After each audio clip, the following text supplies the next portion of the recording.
this is AP ma'am and we are going to learn chemistry. अब कल हम लोगों ने कुछ बेसिक मिक्सचर्स देखे थे. We learned about what is solute, what is solvent. Okay, we learned about saturated and unsaturated solution. और मैंने ये भी कहा था कि बच्चों एक इम्पॉर्टेंट टर्म्स है जो हम आज के लेक्चर में डिस्कस नहीं करते बट अगले लेक्चर में ज़रूर करेंगे. तो यस, आज के लेक्चर में वो डिस्कशन होने वाला है और ये बहुत ही इम्पॉर्टेंट है because in 11th standard you have one chapter called as adsorption and colloids. वहाँ पे आपको इसका नॉलेज चाहिए होगा. अगर आपको ऑलरेडी पहले से ही चीज़ें आती है, पता है इसके बारे में, तो मुझे भी काफ़ी इजी होगा आप लोगों को वो पढ़ाने के लिए, क्योंकि आपको ऑलरेडी बेस पता है. आपको पता है कोलॉइड्स क्या होते हैं, सस्पेंशन क्या होते हैं, तो वहाँ पे सिर्फ आपको आगे का पढ़ना होगा. Okay, so let's get started. बिना कोई टाइम वेस्ट किए हमको चालू करना है आज आगे के topics. The very first one is suspension. Okay, what is suspension बच्चों? Suspension is a mixture. Okay, it is also a mixture. देखो मिक्सचर के टाइप पढ़ रहे हैं हम लोग. हमने ट्रू सॉल्यूशन पढ़ा था, याद करो. पार्टिकल साइज क्या था वहाँ पे? It was below 1 nanometer. Okay, whereas वो क्या था? होमोजेनस मिक्सचर था. Suspension is a heterogeneous mixture. Ma'am कैसे? सस्पेंशन होता क्या है? तो बच्चों एग्जाम्पल में याद रखोगे सैंड एंड वाटर. क्या याद रखोगे? Sand and water. जब तुम इन दोनों को मिक्स कर लेते हो, ठीक है, जब तुम इन दोनों को मिक्स करते हो तो ये क्या होता है? ये मिक्सचर बनता है ना. कैसा मिक्सचर बनता है? हेटेरोजेनस मिक्सचर बनता है. बराबर. That heterogeneous mixture is called as suspension where the particle size, okay, where the particle size is above 1000 nanometre. 1000 nanometre के ऊपर जिस पार्टिकल के साइज होते हैं वो हमारे नेकेड आई से विजिबल होते हैं. Okay, and that is why हमको क्लियरली दिखता है कि सैंड किधर है और वाटर किधर है. अब तुम ये भी सोचो बच्चों, अगर पार्टिकल साइज इतना बड़ा है तो मास भी चांसेस है कि उसकी ज़्यादा हो, और अगर पार्टिकल साइज इतना बड़ा है, मास ज़्यादा होगा, तो डेफिनेटली ग्रेविटी के वजह से अगर तुम बहुत मिक्स भी करते हो, कुछ टाइम के बाद वो जो सैंड पार्टिकल्स है वो नीचे सेटल डाउन हो जाएंगे.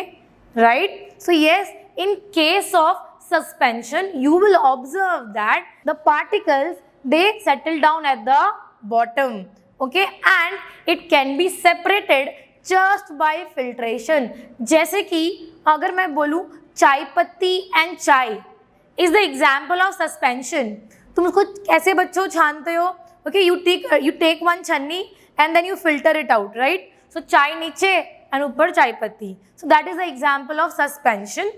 अब ये पढ़ाने से पहले मैं आप लोगों को कुछ बेसिक चीज़ें बताना चाहूँगी जो मैं आपको व्हाइट बोर्ड में समझाना चाहूँगी. So if I talk about, let's take a T3 container. 3 container ले लेते हैं बच्चों. आई नो कंटेनर की तरह दिख नहीं रहा है ये, बट इमेजिन कर लो, है ना. इमेजिन करने में क्या है? सो यहाँ पे देखो, मैं यहाँ पे ले रही हूँ ट्रू सॉल्यूशन. क्या ले रही हूँ बच्चों? ट्रू सॉल्यूशन ले रही हूँ. व्हेन आई से ट्रू सॉल्यूशन, यहाँ पे क्या होते हैं? पार्टिकल साइज कैसे होते हैं बच्चों? काफ़ी छोटे होते हैं. जो तुम्हारा सॉल्यूट होता है वो कैसा होता है? काफ़ी छोटा होता है. प्लस उसमें और क्या होता है? उसमें होता है सॉल्वेंट. ठीक है, क्या होता है? सॉल्वेंट. सो यहाँ पे आप ऑब्जर्व क्या करेंगे? यहाँ पे ऑब्जर्व करेंगे सॉल्यूट एंड सॉल्वेंट दोनों के पार्टिकल साइज काफ़ी छोटे होते हैं. To be very precise, solute के पार्टिकल साइज इतने छोटे होते हैं बच्चों कि वो सॉल्वेंट के पार्टिकल्स के साथ में मिक्स हो जाते हैं. And that is why they appears to be homogeneous. They are actually homogeneous, मतलब वो दिखते होमोजेनस है, एक ही फेज दिखता है. इन केस ऑफ सस्पेंशन, जब मैं सस्पेंशन के बारे में बात करती हूँ, यहाँ पे आप क्या ऑब्जर्व करेंगे? जो पार्टिकल साइज है वो काफ़ी बड़ी है. पार्टिकल साइज कैसी है? बड़ी है. ओके, ये पार्टिकल साइज हैवी होने की वजह से, ओके, देखो जो मीडियम, एक तो होता है मीडियम, ठीक है, जैसे यहाँ पे जो सॉल्वेंट बोलोगे ना, यहाँ पे आप उसको मीडियम बोलोगे. जो सॉल्यूट आप बोलते हो यहाँ पे सॉल्यूट, यहाँ पे हम बोलने वाले हैं उसको फेज. क्या बोलने वाले? फेज. वहाँ पे हम सॉल्यूट एंड सॉल्वेंट इसलिए बोलते हैं क्योंकि they get dissolve into it, right. That's why we use the word solute and solvent. Whereas if you observe here, okay क्या हो रहा है बच्चों, सस्पेंशन के केस में you will observe particle size जो होते हैं, जो मीडियम के अंदर जो फेज होता है उसमें पार्टिकल साइज जो होते हैं वो काफी बड़े बड़े हैं। ओके इसीलिए कुछ टाइम के बाद it will get settle down at the bottom. And what is the particle size? It is above 1000 nanometer. कैसा होता है? above 1000 nanometer. इसीलिए आप ऑब्जर्व करेंगे यहाँ पे आपको क्लियरली दो अलग फेज दिखते हैं। Okay that's why it is a example of heterogeneous mixture. ठीक है, this was all about suspension. अब अगर मैं आपको थर्ड टर्म इंट्रोड्यूस करूं, ओके थर्ड टर्म आप यहाँ पे देख सकते हैं बच्चों, that is the colloids. Okay colloidal solution या कोलॉइडल सस्पेंशन बोल सकते हैं। यहाँ पे आपको क्लियरली वो चीज दिख रहा है। So the colloidal suspension, okay एक पहले क्लासिक एग्जांपल दूं आपको, योर ब्लड और मिल्क और cloud. Okay this is the example of colloidal suspension या तो बोल सकते हैं कोलॉइडल सॉल्यूशन।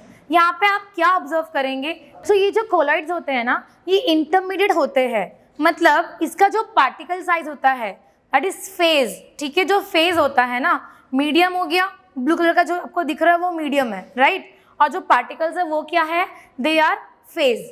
तो जो फेज आपको दिखता है ना ये पार्टिकल की जो साइज होता है फेज में ये ट्रू सॉल्यूशन से बड़े होते हैं लेकिन सस्पेंशन से छोटे होते हैं। So that is why your blood it appears to be homogeneous, milk appears to be homogeneous, but they are actually heterogeneous mixture। बच्चों वो कैसा होता है, heterogeneous mixture होता है। मैम आप बोल रहे हो blood mixture कैसे मैम? बच्चों blood mixture है ना, blood is the mixture of what, plasma, okay, platelets, WBC, RBC, ETC and ETC। okay so it is a mixture। when I say milk, ma'am आपको कैसे मालूम milk is a mixture? बच्चों milk is a mixture मुझे कैसे मालूम? एक simple सा sorted example दूं। देखो जब हम मिल्क को गर्म करते हैं यू विल ऑब्जर्व ठंडा होने के टाइम पे कुछ तो मलाई ऊपर जम जाता है, means just by heating something get separated out. Okay अगर वो एक ही चीज होता, अगर वो कंपाउंड होता तो चीज़ें इतनी इजीली सेपरेट नहीं होती, हमको उसके लिए केमिकल रिएक्शन करना पड़ता। But yes it is getting separated out just by heating. Okay so yes this proves that milk is a mixture. कौन सा मिक्सचर? Colloidal mixture.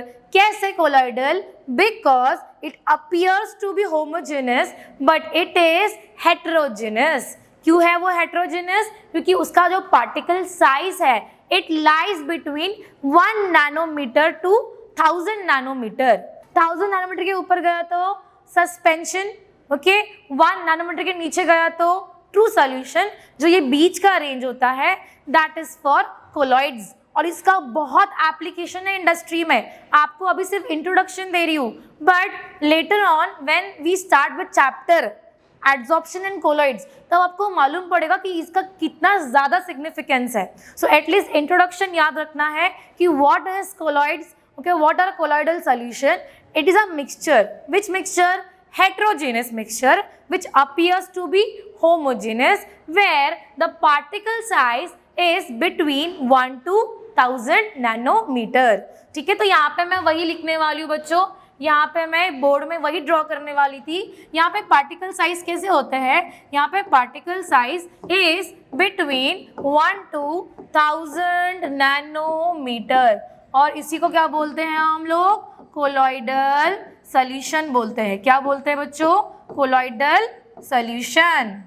ठीक है, अब इसका पार्टिकल जो होता है क्योंकि ये थोड़े से बड़े हैं ट्रू सॉल्यूशन से इसीलिए हेटेरोजेनस है, क्योंकि आफ्टर सम टाइम ये तो बहुत जल्दी से सेटल डाउन हो जाता है particles, but in case of colloids also it is observe after some time या तो by applying few method like centrifugation. Okay आप ऑब्जर्व क्या करोगे, आप ऑब्जर्व करोगे कि पार्टिकल जो होते हैं वो सेटल डाउन हो जाते हैं। ठीक है, सो yes it is a heterogeneous mixture because particles get settled down at the bottom after applying few process like heating or centrifugation etc. ठीक है, that's why it is called as heterogeneous mixture. अब ये तीन के बारे में हमको एकदम डिटेल पढ़ना है, इनके डिस्टिंग्विश पढ़ना है, तो let's get started. Yes, here is the distinguish true solution, colloidal solution, suspension. इसको मैंने इंटेंशनली बीच में लिखा है क्योंकि तुमको मालूम है कि it is greater than true solution but smaller than suspension, right? तो इसीलिए उसके बारे में पढ़ेंगे। The very have written is it is homogeneous, heterogeneous, heterogeneous. Remember, this is purely heterogeneous, this is purely homogeneous. This is heterogeneous but appears to be homogeneous. Yes. Particle size का range क्या है? Below 1 nanometer. यहाँ पे क्या है? Above 1000 nanometer. बीच वाला range किसका? Colloidal solution का. इसके बाद next है बच्चों, particle don't separate on standing, मतलब स्टिल रखेंगे उसको हम उसको ऐसे रख के जाएंगे, ओके? आफ्टर सम टाइम ऐसा नहीं होगा। फॉर एग्जाम्पल सॉल्ट सोल्यूशन देख लो, नमक का पानी, अगर तुमने नमक का पानी एक कोने में रख दिया, आज देखा, कल देखा, परसों देखा, अगर सॉल्वेंट उड़ा नहीं है, मतलब वाटर उड़ा नहीं है, तो तुमको क्या दिखेगा? तुमको ये दिखेगा कि उसमें से नमक सेपरेट आउट नहीं होता है, नमक particles will not settle down at the bottom. So it always remains homogeneous only and it will not become, it will not settle down even if it is kept still for a long time. ठीक है? Whereas in this particular case लिखा हुआ है particles don't separate on standing. अगर मतलब उसको still रखेंगे हम लोग तो वो separate नहीं होंगे, but अगर हमने उसमें कुछ procedure apply किया, जैसे कि heating, centrifugation आपको बताया जस्ट मैंने, उससे चांसेस है कि पार्टिकल्स कैसे हो जाए? सेटल डाउन हो जाए, ठीक है? जबकि इस केस में क्या होता है? Automatically just because of the gravity the particle settles down, okay? It automatically separates, okay? Then you have next one, particles can't separate by filtration. तुम नमक के पानी को छन्नी से, फिल्टर पेपर से सेपरेट करने का सोच सकते हो? नहीं सोच सकते, बराबर? तो वही चीज यहाँ पे लिखा हुआ है, whereas here particles can't be separated by filtration. ये भी बच्चों क्या है? मिल्क देख लो, तुम क्या छन्नी से मिल्क को सेपरेट कर सकते हो? नहीं कर सकते, राइट बच्चों? हाँ, तुम बोलो मैम हम लोग मिल्क को बॉईल करने वाले हैं, yes, at that particular case you will be able to observe कि जो फैट्स होता है ना, malai is nothing but fats, right? Fats get separated from the milk, okay? So उसके मतलब हमको प्रोसीजर अप्लाई करना पड़ता है सेपरेशन के लिए, वो ऑटोमेटिकली सेपरेट नहीं होता है। Whereas in case of suspension, छन्नी से चाय पत्ती एंड चाय, अभी तो एग्जाम्पल लिया था मैंने, so yes it can be separated just by filtration also because the particle size are big, okay? Next है पार्टिकल्स डोंट स्कैटर लाइट। अब ये क्या चीज़ बता रही है मैम?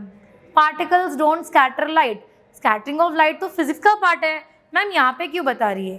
तो बच्चों आज ना एक इंटरेस्टिंग कॉन्सेप्ट पढ़ने वाले हम लोग, कि दैट इज टिंडल इफेक्ट। ये सब तो तुमने पढ़ लिया, ये इंपॉर्टेंट चीज़ है और बहुत ही इंपॉर्टेंट है, ओके? बट इससे पहले एक पॉइंट आपको ऐड करवाना चाहूँगी। अब तुम अगर ट्रू सॉल्यूशन की बात करते हो, true solution they are transparent. कैसे होते हैं ट्रांसपेरेंट? क्यों? क्योंकि पार्टिकल साइज कैसी होती है? काफ़ी छोटी छोटी होती है, so they are transparent. In case of colloidal solution you will observe particle size थोड़ी बढ़ गई ना, तो यहाँ पे क्या हो जाता है? वो ट्रांसल्यूसेंट बन जाता है। ट्रांसल्यूसेंट का मतलब क्या? जैसे कि अगर मैं किसी अपने दुपट्टे से अगर देखूँ तो सामने वाला मुझे दिखेगा, ओके? सो बट वो क्लियर दिखेगा क्या? नहीं दिखेगा, राइट? सो उसको बोलते हैं जब लाइट पार्शियली पास होती है ना बच्चों, that is called as translucent. Whereas in case of suspension you will observe that it is completely opaque. Opaque मतलब क्या? जैसे कि if I stand okay in front of light, तो पीछे वाले को लाइट नहीं लगेगी। क्यों? क्योंकि मेरे बॉडी से लाइट पास नहीं होगा, that is opaque. So yes, this is the general characteristics and distinguishing factors of true solution, colloids and suspension. अब मैं एक इंपॉर्टेंट टर्म पढ़ाने वाली हूँ, that is what is Tyndall effect. लेकिन उसके लिए मैं आपको पहले एक एक्सपेरिमेंट दिखाऊंगी और वो एक्सपेरिमेंट के बाद हम इसके बारे में पढ़ेंगे। आज थोड़ा सा ना बच्चों केमिस्ट्री में फिजिक्स का तड़का लगने वाला है, सो काइंडली पे अटेंशन। सो बच्चों यहाँ पे आप देख सकते हैं ये ड्राइंग तो मैंने की है, थोड़ा सा आई थिंक समझने लायक है। यहाँ पे क्या रहा देखो, यहाँ पे ना आप लाइट पास, आपने टॉर्च ऑन किया और यहाँ से लाइट पास हो रही है, ठीक है। व्हेन लाइट पासेस, अब क्या होने वाला है, एयर होगा, राइट। एयर क्या है बच्चों, एयर इज अ मिक्सचर, लेकिन वो कैसा है बच्चों, it is completely homogeneous mixture. तो वहाँ पे क्या है, पार्टिकल साइज बहुत छोटी है, एयर में पार्टिकल साइज कैसी है, छोटी है। इसीलिए जैसे ही आप अपने टॉर्च को ऑन करते हो आपको दिखेगा कि वो टॉर्च की लाइट आपको यहाँ पे नहीं दिख रही। सी व्हेन आप टॉर्च को सामने से देखते हो, सामने से जहाँ जिस डायरेक्शन में मैं देख रही हूँ, आप क्या ऑब्जर्व करोगे कि एक लाइट है जो यहाँ पे, सपोज आपका torch may be pink light या जो भी, या तो व्हाइट लाइट, जो भी होगा, आपको वो लाइट ना यहाँ पे क्लियरली दिखने वाला है। ओके, जो लाइट रहेगा वो आपको एग्जैक्टली कहाँ दिखने वाला है, यहाँ पे स्क्रीन पर दिखने वाला है। लेकिन बच्चों आपको वो लाइट ना तो यहाँ पे हवा में, अगर आप ऐसे देख रहे हो, इस डायरेक्शन से देख रहे हो, राइट, परपेंडिकुलर डायरेक्शन है, आपकी इंसिडेंट लाइट कैसी है, ऐसी है, right, it is going this way. आप उसको ऐसे देख रहे हो ना, so you will observe what, you will observe कि आपको ना हवा में लाइट दिख रही है, ना आपको इस सोल्यूशन के अंदर कोई लाइट दिख रही है, आपको डायरेक्टली लाइट किधर दिखती है, इधर दिखती है। यहाँ पे ही आपको वो पॉइंट दिखता है। सपोज आपने अगर एक पॉइंट सोर्स रिलीज किया था यहाँ पे लाइट का, तो यहाँ पे आपको वही अमाउंट ऑफ लाइट दिखेगी। आप अपना टॉर्च लेके देख सकते हो, वॉल में लगा के आपको वॉल में वो लाइट जरूर दिखेगा, लेकिन आपको वो हवा में, मतलब यहाँ पे एयर में वो लाइट नहीं दिखेगा। उसका रीज़न क्या आपको पता है? उसका रीज़न ये है, आपने पढ़ा हुआ है in your 10th standard that light travels in a straight line, right? तो yes, light will travel in a straight line, और जब वो ट्रैवल करती है तो वो डायरेक्टली कब तक आपको नहीं दिखेगी, जब तक उसको डिस्ट्रैक्शन ना आ जाए। जब उसको डिस्ट्रैक्शन आएगा तब वो लाइट स्कैटर होती है, तब वो लाइट फैलती है। ओके, दैट इज वाई आपको इस रास्ते में कुछ भी नहीं दिखा, आपको यहाँ पे लाइट नहीं दिखती। लेकिन अगर मैं कोलॉइड्स की बात करूँ, कोलॉइडल सोल्यूशन की बात करूँ, तो एग्जैक्टली होता क्या है, एग्जैक्टली ये होने वाला है बच्चों कि यहाँ पे एयर है। ओके, ये आपने क्या लिया, आपने इमेजिन करो कि आपने मिल्क लिया है। क्या लिया है? मिल्क लिया है। आप लाइट पास कर रहे हो, जब लाइट पास होगी ना बच्चों, यहाँ आपको लाइट विजिबल नहीं होगी, लेकिन जैसे ही वो मिल्क के ग्लास में एंटर करता है, वहाँ पे कोलॉइडल पार्टिकल दिख रहा है। अब वो लाइट क्या करेगी, वो पार्टिकल से टकराएगी and it will scatter in all direction. मतलब वो लाइट मेरे आईज के अंदर, मतलब इंसिडेंट लाइट मेरे आईज में फॉल हुई, जब तक इंसिडेंट लाइट मेरे आईज में फॉल होगी नहीं तो रिफ्लेक्ट बैक होगा क्या। इसीलिए आप ऑब्जर्व क्या करते हो, आपको यहाँ पे लाइट दिखेगी, वो भी ऐसी फैली हुई दिखेगी। Light gets distracted, it gets spread in all direction. तो यहाँ पे आपको क्या दिखता है, यहाँ आपको दिखता है कि आपको दूध में आपको लाइट डिस्पर्स होते हुए दिखती है, और यहाँ पे आपको वो जो लाइट आपको दिखेगा ना, वो फैला हुआ दिखेगा थोड़ा सा। जबकि ट्रू सॉल्यूशन में क्या हुआ, ट्रू सॉल्यूशन में बच्चों लाइट जो है वो बिना कुछ डिस्ट्रैक्शन के क्या हो गई, पास हो गई। तो वो स्ट्रेट गई ना, वो आपके आईज में आई क्या, वो ऊपर गई क्या, वो नीचे गई क्या, वो कोई भी डायरेक्शन में नहीं गई। अगर वो आपकी आईज में फॉल नहीं हुई, वो डायरेक्टली ऐसे स्ट्रेट गई, तो आपको दिखेगा कैसे, because you know very well, जब तक इंसिडेंट लाइट आपकी आंख में फॉल नहीं होती है तो रिफ्लेक्शन कैसे होगा, और रिफ्लेक्शन नहीं होगा तो इमेज फॉर्मेशन कैसे होगा, राइट बच्चों। तो वही लॉजिक यहाँ पे होता है। What you will see that in true solution, because it is truly homogeneous, particle size is very small, the light will travel without getting scattered. That's why in air, even air के जो particles काफ़ी छोटे छोटे हैं, so you will observe that in air or in true solution you won't be able to see light. But जहाँ पे वो जिस wall में fall हो रही है ना, वहाँ पे आपको light दिखता है। जबकि इन केस ऑफ कोलॉइड्स क्या हो जाता है, जब जैसे आपने टॉर्च लगाया, एयर में आपको लाइट नहीं दिखी, यहाँ पे आपको लाइट नहीं दिखेगी, बट जैसे ही वो ये दूध के ग्लास के अंदर चली गई तो आपको लाइट फैलेगी, कुछ आपके डायरेक्शन में भी आएगी, क्योंकि स्कैटर हुई ना, पार्टिकल्स बड़े बड़े हैं तो उनसे टकराई, और एक नहीं, यहाँ पे भी टकरा सकती है लाइट, यहाँ पे पास हुई तो यहाँ से भी वो स्कैटर हो सकती है।